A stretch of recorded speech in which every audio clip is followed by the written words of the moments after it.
스카코팡스입니다.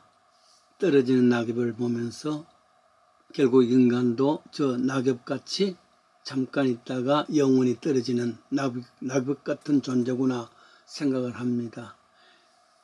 인간도 다름이 아니죠. 낙엽처럼 순간의 존재가 영원히 없어지는 그런 상황이 됩니다. 인간의 불행은 바로 여기에 있습니다. 순간의 존재가 영원을 생각한단 말이죠. 그래서 생겨난 병이 있습니다. 불안이라는 병입니다. 이 병은 결국 죽음에 이르는 병이라 그러죠. 이 병 앞에 인간은 두 가지 선택의 길이 있습니다. 하나는 보잘것없는 낙엽에 불과한 것이니까 이 땅에 살 때 마음대로 살자. 그래서 내 마음에 일어난 대로 살아가는 것입니다. 그러다 결국 죽습니다. 근데 여기에 다른 하나가 있습니다. 유한한 존재인 인간이 영원한 존재, 신 앞에 무릎을 꿇는 것. 그것이 종교죠. 그것이 결국 신앙이라 할 수 있습니다. 함렛이라는 소설을 알지요. 셰익스피어가 쓴 비극 중에서 가장 긴 희곡입니다. 본래 제목은 The Tragedy of Hamlet, The Princess of Denmark. 덴마크의 프린스가 왕자님이 대한 이야기, 함렛이죠. 그래서 보통 함렛이라 부릅니다. 1600년경에 쓴 것인데 함렛은 두 가지 사실에 절망합니다. 하나는 왕이었던 함렛의 아버지가 사실은 알고 보니까 왕의 동생이 되는 함렛의 삼촌의 함렛의 아버지의 왕이 되신 아버지의 동생이 되는, 그러니까 말하자면 삼촌이죠. 삼촌에 의해서 독살을 당했다는 사실을 유령에 의해서 알게 됩니다. 그래서 절망합니다. 그런데 더 큰 절망이 있습니다. 그건 뭐냐면은 아버지가 돌아가신 지 2개월 만에 미망인이 된 어머니가 결혼을 하는데요. 그 대상이 바로 아버지를 독살했던 삼촌이라 결혼합니다. 그러니까 고민을 하지요. 이렇게 될 줄 누가 알겠던가. 아버지는 어머니를 얼마나 사랑했는데 말해서 무엇인가. 약한 자여 그대는 여자니라. 그 마음, 그 글이 그래서 나오죠. 그래서 이 사실 앞에 사느냐 죽느냐 그것이 문제로다. To be or not to be. That is my question. 유명한 서술이죠. 그러니까 이때 함렛의 마음은 이러지도 저러지도 못하는, 이렇게 했다가 저렇게 했다가, 그것을 한자에 있으면 우유부단이라 좌고 우면한다, 그런 말을 사용하지요. 망설이는 호랑이는 차라리 벌보다 못하다, 괴때 이야기입니다만은 망설이는 것이랍니다. 우여부단했단 말이죠. 이런 걸 영어로는 와시라 그럽니다. 이 함렛에 상관되는, 반대되는 성격이 또 있습니다. 그것은 스페인의 세르반테스가 모험소설 썼던 돈키호테죠. 알폰소라는 기사도 소설에 심취합니다. 그래서 망상이 되지고 결국 자신이 그 기사로 둔갑합니다. 이름도 알폰소에서 돈키호테로 부릅니다. 나는 용감한 사람이다. 불의를 맞서 싸우는 사람이다 하면서 집에 있던 낡은 갑옷을 입고 녹슨 칼을 차고, 그리고 오래된 투구까지 무장합니다. 늙은 말 로시난테를 데리고 산초라는 어시스트죠. 부하를 거느리고 떠납니다. 명대사가 있습니다. 인생의 별건가 살든지 죽든지 결국 이룰 수 없는 꿈을 꾸는 것을 이루게 하는 것, 이 망상이란 말이죠. 이길 수 없는 적과 싸우다가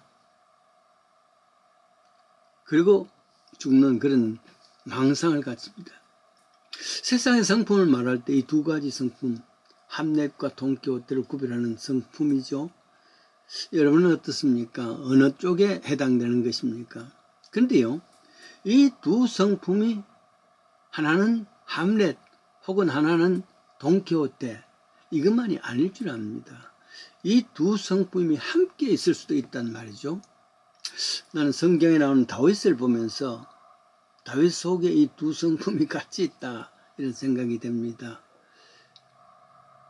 시편에 나오는 많은 다윗의 글들을 보면서 함렛같이 신중하고 깊은 사색하는 사람이구나, 이런 걸 아는데, 사무엘상 17장에 그 나오는 내용을 보면 돈키호테 같은 성격이 나옵니다. 무슨 말이냐면은 사무엘상 17장 7절에는 이제 골리앗이란 대장이 나옵니다. 블레셋 대장이죠. 노투구를 다리에는 녹경갑을 입고 단창을 가지고, 그리고 그 가진 창은 배틀째 같았다 그랬습니다. 허리에 중무장을 하고 거인 중에 거인 장군입니다. 그가 나와서 이스라엘 백성들을 향해서 자, 나를 당할 자 나와라. 아무도 나가지를 못합니다.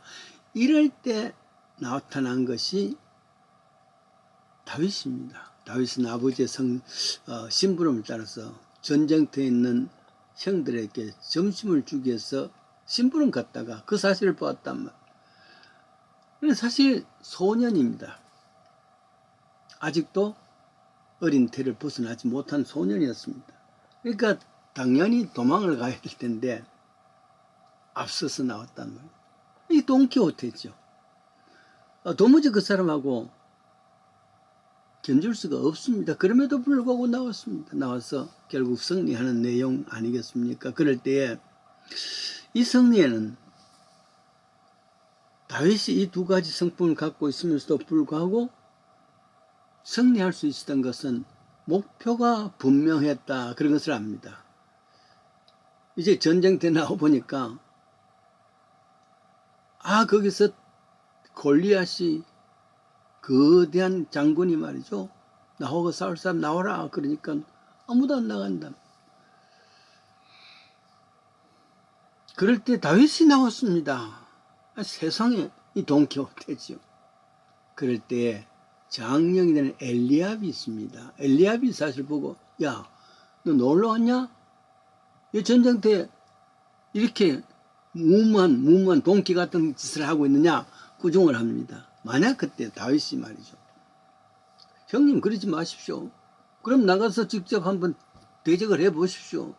형님 대적하지 않냐고 내가 죽음을 무릅쓰고 대적하려고 그러니까 용기도 안 주고 도로 네가 놀러 왔냐? 왜 왔냐? 양들은 덜에 어떻게 됐나?